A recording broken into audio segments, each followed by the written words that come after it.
transparent avec vous. On ne sait pas. Mais je vais être tout à fait honnête, parce que tout le monde s'imaginait qu'on allait avoir l'Ouzbékistan.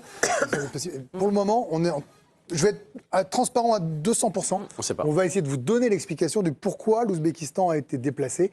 Et donc, s'est retrouvé dans un autre groupe avec le Portugal, notamment. C'est pas la proximité entre Cristiano Ronaldo et Donald Trump? Non. Vous pensez pas? Non.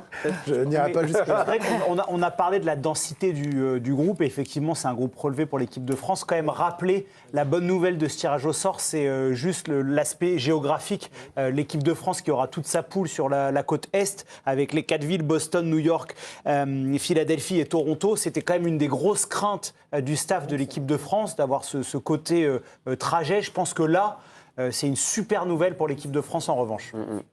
La seule explication que je peux vous donner sur l'Ouzbékistan, Il peut y en avoir une. c'est que comme on était obligé par rapport à notre tirage, on avait déjà une nation africaine et une nation européenne, c'était nous en l'occurrence, l'Ouzbékistan aurait pu se retrouver également dans la même zone que l'Irak, voyez-vous, ou que les barrages intercontinentaux. Donc ils ont préféré déplacer de manière à ce qu'il n'y ait pas de... C'est géopolitique. Dans le Portugal, il n'y avait pas de nation africaine encore. Exactement. Donc c'était- Ils prennent ça. Donc c'est vraiment une explication géopolitique qui peut paraître tirée par les cheveux, mais plutôt que de tirer au sort une boule, comme on l'a déjà vu dans le précédent tirage, c'est-à-dire qu'on vous met l'Ouzbékistan par exemple, et derrière vous avez le barrage qui arrive, et vous vous retrouvez avec deux nations qui étaient dans le groupe, enfin pardon, dans la confédération de l'Ouzbékistan, plutôt que de tirer au sort, on décide de tout de suite déplacer pour éviter